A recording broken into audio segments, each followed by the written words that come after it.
કપડવંજમાં રજત જયંતિ senior citizen મંડળનો જયંતિ મહોત્સવ ઉજવાયો. Senior citizen મંડળ કપડવંજનો રજત જયંતિ મહોત્સવ ટાઉન હોલ ખાતે યોજવામાં આવ્યો હતો, જેમાં પ્રાંત અધિકારી અનિલભાઈ જાની અધ્યક્ષતામાં આ કાર્યક્રમ યોજાયો હતો. કાર્યક્રમના પ્રારંભે પ્રજ્ઞાચક્ષુ ગુતાબેન પ્રાર્થના રજૂ કરી હતી. મંચસ્થ મહાનુભાવોએ દીપ પ્રાગટ્ય કરી કાર્યક્રમની શરૂઆત કરવામાં આવી હતી. સંસ્થાના મહેમાનોનો પરિચય પણ આપવામાં આવ્યો અને સ્વાગત પ્રવચન મંડળના પ્રમુખે કર્યું હતું. મંચસ્થ તમામ મહાનુભાવોને મંડળ દ્વારા શાલ તેમજ ભેટ કીટ આપીને સન્માનિત કરવામાં આવ્યા હતા. આ પ્રસંગે 90 વર્ષ કરતાં વધુ વય ધરાવતા વડીલોનું પણ વિશેષ સન્માન કરવામાં આવ્યું હતું. મંચસ્થ મહેમાનોને ભારતીય પરંપરા મુજબ ચંદન તિલક કુમારી માહી તેમજ સ્નેહા ત્રિવેદી દ્વારા કરવામાં આવ્યું હતું. આ પ્રસંગે મહેળાવ કૃષ્ણાશ્રાયના કથાકાર પરમ પૂજ્ય ઉમેશચંદ્ર શાસ્ત્રીજી, કપડવંજ રત્ન ડૉક્ટર હરીશભાઈ કુંડલિયા, કપડવંજના વતની એવા જાણીતા સ્પેશિયાલિસ્ટ ડૉક્ટર ભરતભાઈ દવે, ઘનશ્યામભાઈ સીતાપરા, સિનિયર સિટીઝન ફેડરેશન નડિયાદના પૂર્વ પ્રમુખ રાજેન્દ્રભાઈ બ્રહ્મભટ્ટ, પૂર્વ મંત્રી સલાહકાર તેમજ કપડવંજ નગર પ્રથમા વર્ષાબેન પંચાલ, કાર્યક્રમના દાતા સુરેશભાઈ પટેલ, રાધિકા જ્વેલર્સવાળા અને મંજુલાબેન અશ્વિનભાઈ પટેલ સાગર પરિવાર પણ ઉપસ્થિત રહ્યા હતા. પ્રાસંગિક પ્રવચનો કરવામાં આવ્યા હતા. પ્રજ્ઞાચક્ષુ ગુદાબેન દ્વારા સુંદર ગીતો પણ રજૂ કરવામાં આવ્યા હતા. આભાર વિધિ કાર્યક્રમના કન્વીનર રાજેશભાઈ ત્રિવેદી દ્વારા કરવામાં આવી હતી. સંચાલનના પ્રોફેસર જગજીતસિંહ ચૌહાણ દ્વારા કરવામાં આવ્યું હતું અને HM પટેલ ભુવનમાં રમેશભાઈ પટેલ ઉર્ફે બકાભાઈ દ્વારા મંડળના સૌ સભ્યો આમંત્રિતો તેમજ મહાનુભાવોની ભોજન વ્યવસ્થા પણ કરવામાં આવી હતી. બરાબર, આજનો કાર્યક્રમ માટે આ મારું એક સપનું હતું. પૂજ્ય ઠાકોર કાકા અને અમારા વડીલ શ્રી મફત કાકા એમને શરૂઆતનો એક પાયો નાખ્યો હતો 2001માં.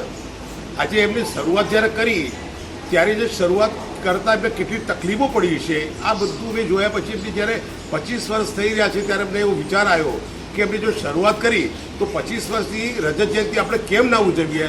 બસ આ સંકલ્પ લઈને અમે બેઠા હતા અને એના માટે મેં તૈયારી કરી અને અમે જ્યાં જ્યાં જન સુધી પહોંચ્યા અમને ઉદાર હાથે લોકોએ મદદ તો આર્થિક પણ મદદ કરી છે, પણ શારીરિક અને શ્રમની સ્વરૂપમાં પણ એટલી જ મદદ કરી છે અને બધાના સહકારથી આજે એક સુંદર કાર્યક્રમ અમે કરી શક્યા. અને એના કારણે આજે 25 વર્ષ પહેલાં આ સંસ્થાની સ્થાપના કરવામાં આવી અને જે વિચારથી એનાથી 3-4 વર્ષ પહેલાં શરૂઆત કરવામાં આવી હતી એની સભ્ય સંખ્યા મર્યાદિત 20-25ની હતી. એ તમે આજે જોઈ રહ્યા છો કે કેટલા મોટા ફલક ઉપર એ સંસ્થા વિકસી રહી છે. એટલે આ બધી પ્રવૃત્તિઓનો ક્યાંક ને ક્યાંક પ્રેક્ષક ક્યાંક ને ક્યાંક એમાં સંકળાયેલો કે ક્યાંક ક્યાંક સાથીદાર રહ્યો છું. તો એવા એક પ્રસંગે આજે પણ આવવાનું મને તક મળી, બધાને મળવાની તક મળી અને આજે સારા શ્રોતાઓને સાંભળવાની પણ તક મળશે. અને અમારો હજી પણ એક પ્રયત્ન એવો છે કે વયસ્ક નાગરિકો હોય એને મહિનામાં 1 કે 2 વાર કોઈ પણ રીતે આનંદ કરાવો. એના 2 પ્રકાર હોઈ શકે.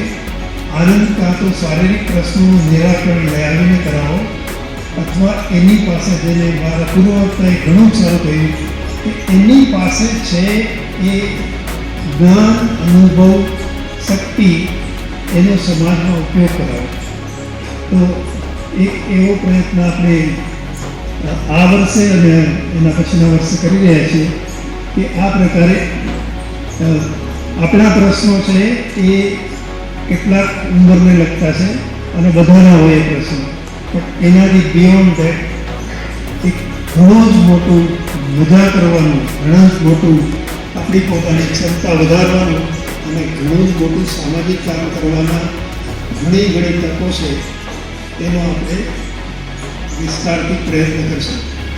મને આમંત્રણ આપવા માટે સાંભળવા માટે એમના વતીથી સંજયભાઈને હું વિનંતી કરીશ કે સ્ટેજ પર બનાવી અને સ્વર્ગસ્થ સન્માન હતું. એમાં સ્વર્ગસ્થ ઠાકુરલાલ નાનાલાલ શાહ, જેમને 6 વર્ષ સુધી સંસ્થાના એક પાયા તરીકે કામ કર્યું. સંજયભાઈ અત્યારે આપણી વચ્ચે ઉપસ્થિત છે. હું જે.આર. પટેલ સાહેબ અને જે.ડી. પટેલ સાહેબને વિનંતી કરીશ કે અને જે ધરતીના ધાવણ ધાવ્યા છે એ ધરતીને ઉજાગર કરવાનું આપે પોતાનું સૌભાગ્ય માનીને જે કામ કર્યું છે એટલે આપ બધા વંદિત છો. પાનખર તો જીવનમાં આવે છે, આવી જ જોઈએ, પરંતુ પાનખર એક એવો સંદેશ લઈને આવે છે કે એની અંદર વસંતના બીજ વવાતા હોય છે. આ એ ઘડી છે, એ આયુ છે, એ ઉંમર છે કે આપણી પાસે કદાચ એ વર્ષોના જે અનુભવો છે, એ વર્ષોના અનુભવો કદાચ અમારા અને અમારા ચાલા